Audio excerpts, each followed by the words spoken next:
Olá meus amigos cafeicultores, profissionais do agro e apreciadores de um bom café. No vídeo de hoje nós vamos falar de um assunto muito polêmico, que são os inimigos invisíveis da cafeicultura, que são os nematóides. Muita gente não fala que tem, mas a maioria das propriedades contém nematóides e fitonematóides, causando grandes prejuízos para a cafeicultura. Não é isso, Otávio? Exatamente. A ideia hoje é a gente levantar o problema, trazer bastante informação para conhecer melhor esse inimigo e, obviamente, dicas de manejo para a gente conduzir bem a produção. Com certeza. Vem comigo, Que a moda é boa!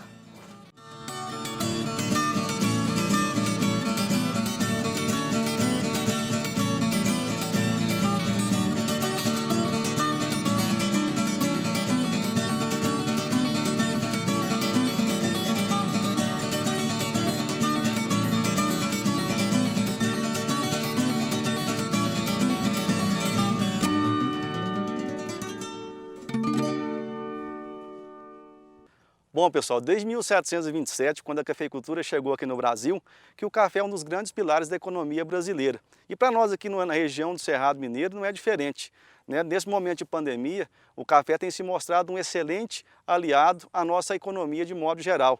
A gente vê que a cafeicultura tem conseguido manter muitos empregos e com certeza aumentando e mantendo a renda de várias pessoas. E qual que é o nosso objetivo hoje do canal Café Além da Xícara e de várias outras pessoas envolvidas na cadeia cafeira? É realmente manter essa atividade ativa.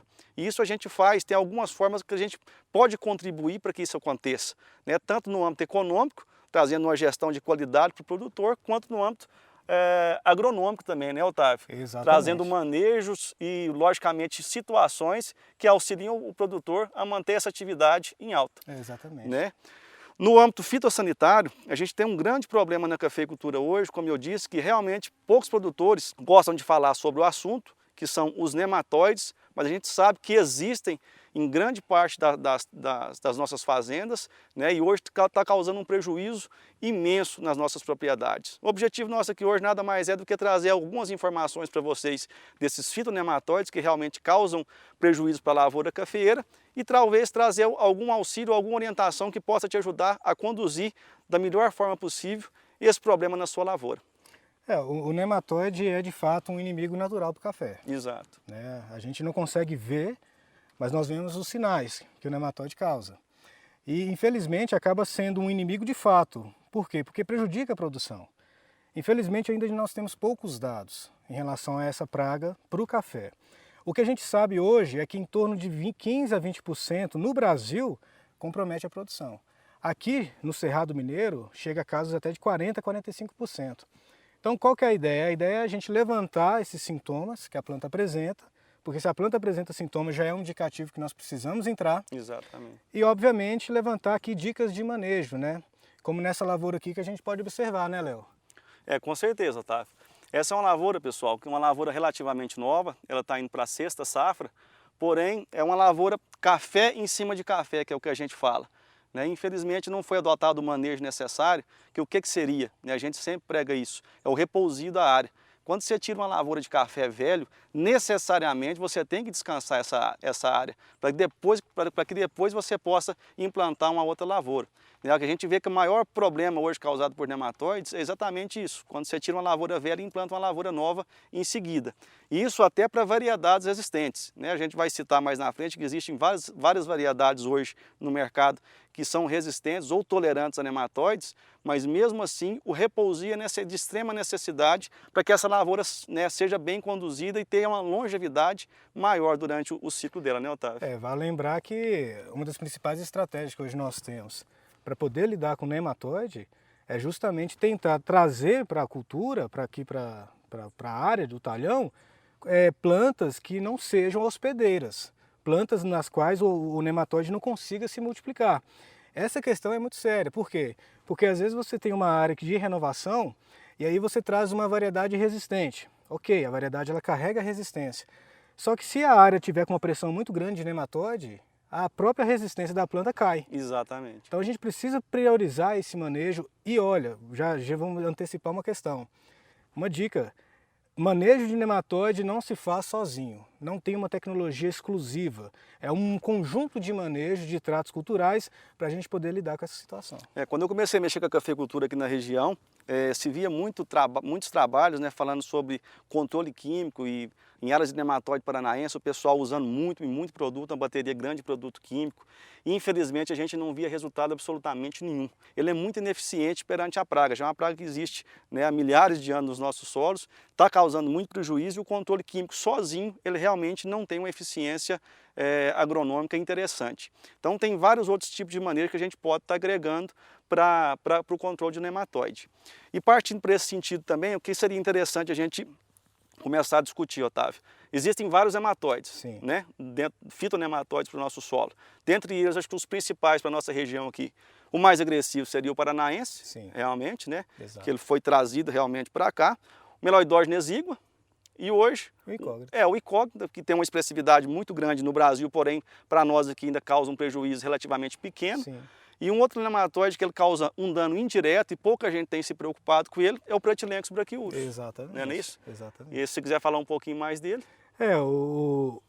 Primeiro falando aqui da questão dos meloidógenos, é com certeza o gênero que tem mais causado problema no café, né? O meloidógeno exíguo, ele está de fato espalhado em todas as regiões. A professora Maria Amélia já dizia, né? Há 20, 15 anos atrás, que ela já sabia, já tinha feito um levantamento aqui e já tinha constatado nematóide para tudo que é lugar. O meloidógeno exíguo é aquele famoso das galhas. Exatamente. A raiz, ela causa aquela galha. Ao contrário do que a gente pode pensar, a galha não é porque está cheia de nematóide. A galha, na verdade, é porque o nematóide, o exíguo, vai entrando para dentro da raiz, ele vai liberando algumas substâncias enzimáticas, ali que a gente chama de enzimas esofagianas, e ali vai estimulando o entorno da raiz, o tecido, e vai inchando. Então, aquela galha já é um bom indicativo do meloidógeno exíguo.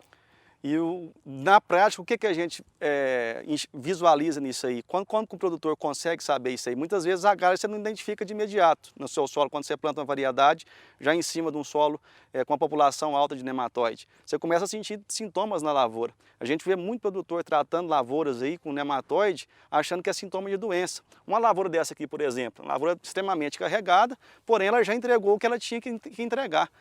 Essa lavoura está adubada aqui para 70 sacos por hectare e infelizmente ela não vai aguentar a carga dela. Por quê? Qual que é o sintoma do nematóide? Como ele adentra a raiz, ele impede que o café consiga comer. Então, aliás, beber, né? Porque o café não come, o café bebe.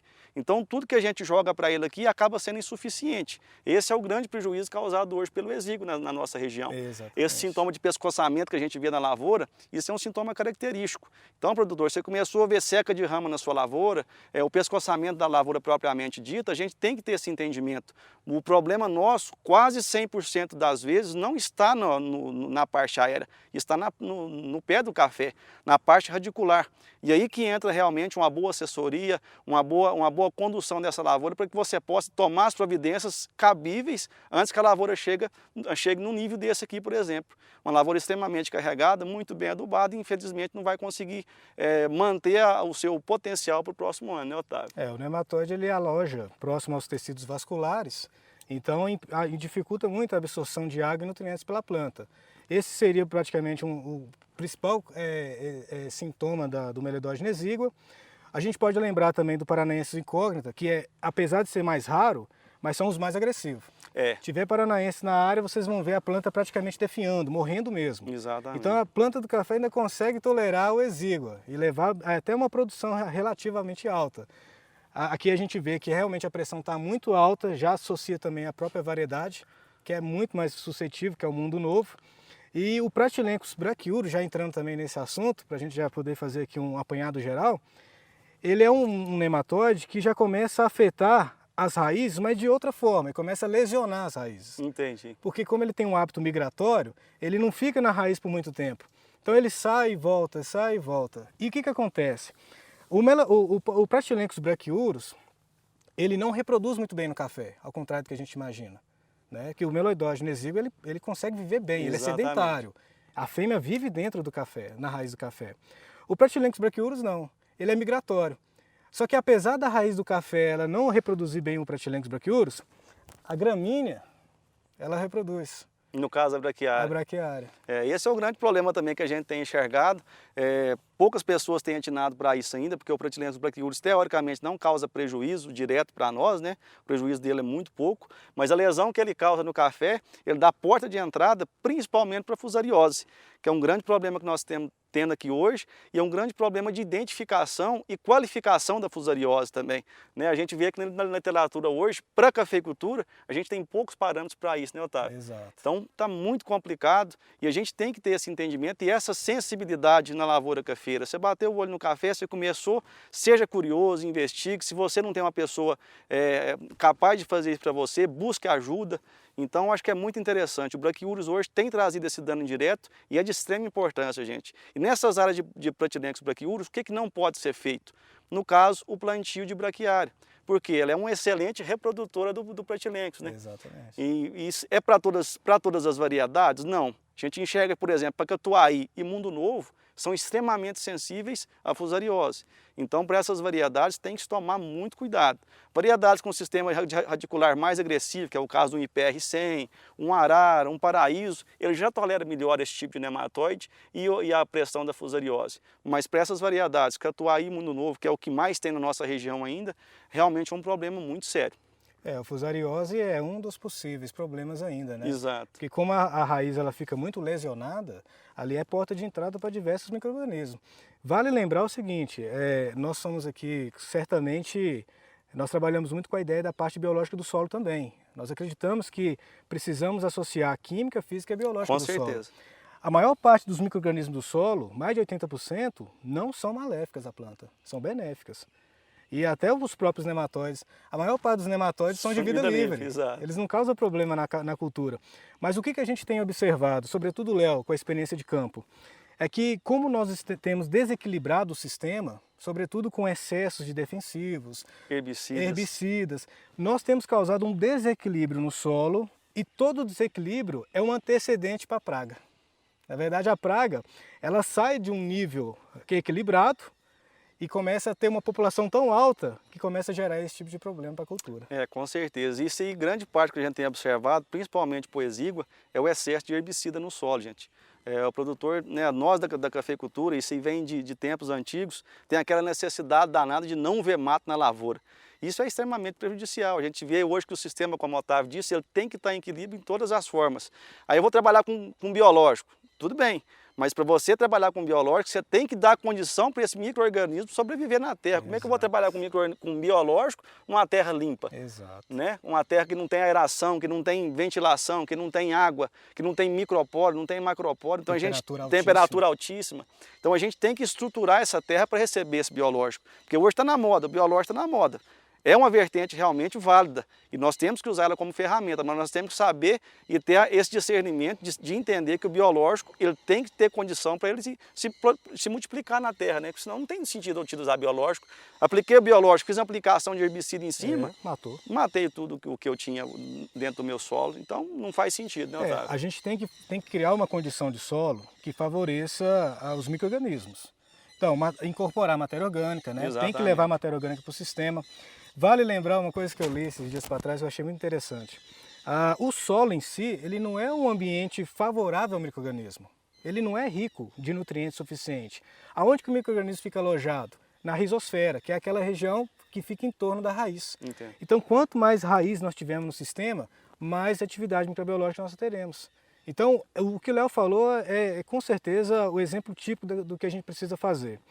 Se nós temos condições ideais para multiplicação de micro-organismos, os biológicos vai bem. Agora, se a gente quer trabalhar com esses produtos e não preparar primeiro o terreno para a multiplicação deles, para eles poderem sobreviver, porque o solo vai ser a casa dos micro-organismos. Com certeza. Se a gente não tem matéria orgânica, se a gente não consegue controlar, fazer uma manutenção de temperatura, se a gente não priorizar pela condição de solo ideal, o micro-organismo não vai bem. Com certeza. E dentro desses manejos, a gente fala sempre em material orgânico. O pessoal sempre joga esterco. Mas eu acho que é interessante demais, a gente sempre tem empregado isso. O esterco sozinho, ele consegue fazer alguma coisa ou ele vai servir só como fonte de nutriente? Eu acho que é muito importante você pontuar isso aí. O Otávio teve uma experiência muito bacana na Embrapa durante 5 anos, estudou bastante isso aí, e eu acho que ele trouxe esse conhecimento para agregar no nosso dia a dia aqui também.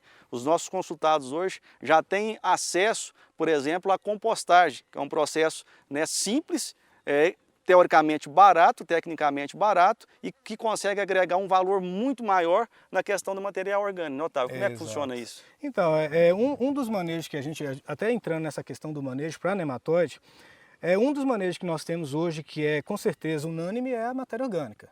Solos com mais matéria orgânica são solos menos suscetíveis, terão plantas menos suscetíveis ao ataque de nematóide. Só que aumentar a matéria orgânica no solo não é uma tarefa fácil. Exatamente. E o pessoal às vezes acha que se jogar muito esterco vai aumentar, mas não. O esterco ele tem uma relação CN baixa. Então é um material que é rapidamente decomposto. Você produtor sabe, quando você aplica esterco na área, ou consultor, você vê que daqui 1 mês, 2 meses acabou o esterco, foi embora. Então ele só serviu naquele caso como fonte de nutriente. Se nós queremos aumentar a matéria orgânica, nós precisamos primeiro estabilizar. Exato. A melhor estabilização que hoje nós temos, que é a umificação, é associar o esterco com a compostagem. Com outros materiais palhosos, né, rico em relação CN, a título de exemplo, pegar a palha do café, fazer uma mistura com esterco, um bagaço de cana, uma serragem, obviamente, tudo tem uma quantificação. Exato, porque isso eu ia falar para você agora, isso aí muita gente já faz, né? Isso aí no dia a dia nosso, na nossa realidade, o produtor, a maioria deles já faz, que é misturar a palha no esterco. Né? Logicamente otimiza o processo, então isso é muito interessante economicamente, porém tudo tem as suas devidas proporções, né, Otávio? E isso quase ninguém sabe. Então, para isso, você realmente precisa de um profissional qualificado para fazer essas proporções e ter esse entendimento até onde essa quantidade é viável ou não, e até onde isso ajuda ou não, né, Otávio? Teve casos mesmo onde a gente percebeu que a quantidade de esterco de galinha que ia ser usado na compostagem poderia ser reduzida a 5 vezes, né? Exatamente. Por quê? Porque o material estava com tanto esterco que ele estava com a relação CN muito baixa, e ele realmente, se fosse depositado no solo, iria se decompor muito rápido e não faria o condicionamento que a gente esperava. Com certeza. Então essa estratificação, essa quantificação de cada material, ela é feita por metodologia da Embrapa, a gente segue a metodologia da Embrapa para poder estabelecer a quantidade correta de cada insumo. E no final das contas a gente ter um composto que esteja estabilizado e que realmente atenda às nossas expectativas. Com certeza. Então, em suma, pessoal, o que a gente prega em relação ao nematóide de forma geral? Primeiramente, então, a identificação desse nematóide, né, uma boa análise, ela tem que ser feita, análise criteriosa, é uma coisa que a gente vê que ainda se comete muito erro. A maioria hoje do pessoal que vai coletar análise de nematóide, ele coleta em cima da reboleira. Em cima da reboleira, dificilmente você vai ter nematóide ali, porque ele já extraiu, ele já usufruiu do que ele tinha que usufruir e já foi embora, né, Otávio? Exatamente. Então você tem que fazer uma análise criteriosa, um bom profissional para que possa fazer essa análise, mandar para um laboratório específico, né, que realmente saiba quantificar isso aí, optar por variedades existentes, que você vai discutir, né, com a pessoa mais capacitada para te indicar uma variedade existente. No caso de fazer um plantio café em cima de café, descansar a terra pelo menos 1 ano, porque muita gente acha que tirar o café e plantar você está ganhando, o produtor está perdendo e muito com isso. Exatamente. Né, Otávio? É a questão do manejo biológico. Para você optar pelo manejo biológico, você tem que dar condição para o solo realmente receber esse biológico, né? E a questão do manejo químico, realmente ela é importante, porém, ela não é, infelizmente, sinal de que vai dar certo. Não, né? Os não. produtos que a gente tem no mercado hoje, pelo contrário, muitas vezes o manejo químico, tem trabalhos comprovando isso, que o manejo químico tem causado fitotoxidez no café, ao invés de auxiliar. Então tem que tomar muito cuidado realmente com isso aí. Vale lembrar que o manejo químico, quando ele é interessante ser associado ao manejo biológico. Exato. Nós temos que aprender a conviver com a praga, diminuindo a população que cause dano. Esse nível de população a gente precisa estudar, é uma proposta do Café Além da Xícara, a gente realmente fazer um estudo para trazer informações para a região, né, para especificar para a região, e só fazendo um adendo também à parte de amostragem, não se esqueçam também de fazer a amostragem de raiz. Com certeza. Pega solo e raiz, porque o laboratório ele vai fazer a análise nematológica o que tem nematóide na raiz e no solo. Às vezes chega só solo no laboratório E não chega a raiz, que é fundamental. E se vocês querem fazer uma boa análise, às vezes com uma possibilidade de encontrar paranaense ou incógnita, raízes mais velhas também é muito importante, raízes mais grossas. Então essa parte de amostragem é fundamental para um bom resultado. Com certeza. E já partindo para o final do nosso vídeo então, pessoal, nós gostaríamos, né, mais uma vez deixar aqui os nossos agradecimentos a todos vocês que nos seguem no canal. E vai lá no nosso canal, se inscreva, curta e compartilhe os nossos vídeos. O objetivo do canal hoje nada mais é do que realmente trazer conhecimento e agregar no dia a dia da sua lavoura, cafeicultor. Exatamente. Não é isso, Otávio? A nossa ideia é trazer informação para poder agregar nessa região que é tão tecnificada, que é uma região que realmente impulsiona a economia de Minas Gerais. Com certeza. E que a gente só quer contribuir com boas informações, todas baseadas em pesquisa e literatura. Tudo que a gente fala aqui, tudo que a gente fala é respaldado na experiência do Léo, que a gente comprova na literatura com pesquisa. Com certeza. Então, é bem isso. O que a gente puder colaborar com vocês, vai nos nossos comentários, lá tem os nossos contatos pessoais também. Contem sempre com a gente e não fique com dúvida. Teve dúvida? Nos chame, a gente vai até a sua propriedade, vai te auxiliar e vai fazer o melhor que realmente para que a nossa cafeicultura evolua mais e mais aqui na região do Cerrado Mineiro e de forma geral no Brasil. Tá bom? Exatamente. Vamos lá, Otávio? Vamos lá. Vem comigo, que a moda é boa.